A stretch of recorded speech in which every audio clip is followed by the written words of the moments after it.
Hurricane Harvey, which killed 60 people and may end up costing $150 billion, parked over Houston and dumped 4 feet of rain. The water overwhelmed the sprawling city's flood control systems. Meteorologists and atmospheric scientists used up their superlatives describing the storm's size and impact. They should have saved some. Hurricane Irma has become the most powerful Atlantic hurricane on record, Category 5 on the Saffir-Simpson scale, over 800 miles wide, roughly the size of Texas, sustained winds of over 185 miles per hour for more than 24 hours, gusts over 200 miles per hour, and it has made landfall in the Caribbean. Irma's storm track, the predicted line of its travel, projects its eye gliding north of the islands of Hispaniola and Cuba starting Thursday, zooming up Florida to Miami late Sunday, and then reaching Georgia and South Carolina the next day. As Irma grew and developed, it brushed up against its theoretical maximum intensity. All hurricanes have a theoretical maximum intensity, a thermodynamic limit on how fast their winds can blow given ocean temperature and atmospheric temperature. Few hurricanes ever actually reach that limit. But as Irma grew and developed, it came very, very close. If Harvey was a perfect storm, Irma is an almost impossible one. Irma is anomalous, says Jim Cosson, an atmospheric scientist with the National Oceanic and Atmospheric Administration's National Centers for Environmental Information. This is a record breaker. Unprecedented. Catastrophic. How did Irma get so powerful? Well, Irma had everything going for it, says Carrie Emanuel, an atmospheric scientist at MIT who developed the theory behind that theoretical maximum.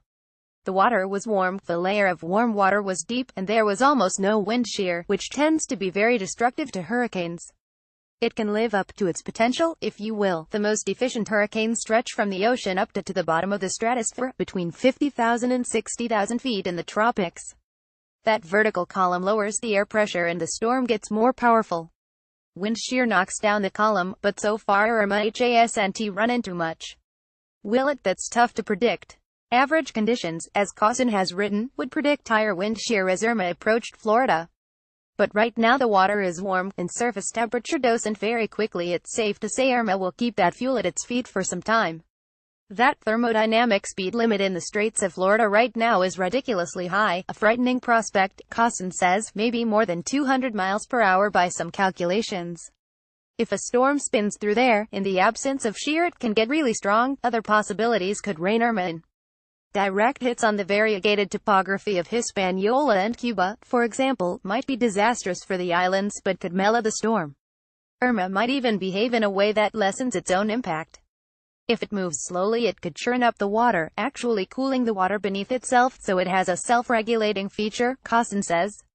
We don't necessarily expect that to happen. Irma's consequences could be enormous. Already the small island of Barbuda had at least one death and lost 90% of its built structures. Other islands have had at least 8 more deaths. Puerto Rico's Electrical Power Authority is predicting total loss of power for up to 6 months. And Florida, Miami has been trying to fight back rising sea level, no storm necessary, for years. Like Houston, it's a sprawling coastal city with lots of development and lots of people up against the water. Here's where all the superlatives describing Irma may fall short. The problem for Miami might well be the high winds that the Saffir-Simpson scale measures, because buildings there are meant to withstand 185 miles per hour gusts but not the possible 200 miles per hour blowouts meteorologists are worried about. No, that wouldn't make Irma a Category 6 hurricane, because there is no such thing. But even worse than that could be the storm surge, ocean water pushed inland on top of the already rising sea. That's what made Tropical Storm Sandy so problematic for New York. The tide and shape of the coastline have a big effect on storm surge, so its severity with Irma will depend in part on where and when the storm makes landfall. The worst-case scenario would make Irma a gray swan, an event history wouldn't necessarily predict but science might, as Emanuel and Princeton engineer Ning Lin wrote in an article in Nature Climate Change in 2015. These are extremes that far exceed previous records, but that still are physically possible, Lin says, so people do not prepare. Sure, of course, people evacuate, or they stock up on provisions and take shelter. They try to adjust building codes. But in general, humans keep building sprawling, low-lying cities on coasts. And in the face of what scientists know about climate change, that's a very bad idea. The underlying probabilities of very intense storms are going up, says Emanuel. We've certainly seen Category 5 hurricanes before, but they're rare. There's only been 3 hurricanes that struck the U.S. as Category 5, and this, I hope, won't be the 4th. But it might be. Don't ask whether Irma is more powerful than it would have been without climate change. That's something researchers will try to unpack after the storm dissipates, once the numbers are in. At what point do we just say, yeah, part of this warm ocean and very, very high potential that we're seeing must be due to the fact that we're warming the planet? It's always problematic, Cosson says. Once again, we're left with just a probability, or likelihood, which is always what we're left with. A storm like this is more likely now than it was 50 years ago. In 1990, Harvey would have been a 100-year storm. In today's climate conditions, Emmanuel says, it's a 15-year storm. Demographics, population increases, and land use changes made its effects even worse. Look at it this way: if Godzilla emerged from the ocean and laid waste to Houston, then a week later did the same in the Caribbean, and then attacked Miami with atomic breath, the U.S. government would learn to build giant Godzilla-fighting mech suits like a display.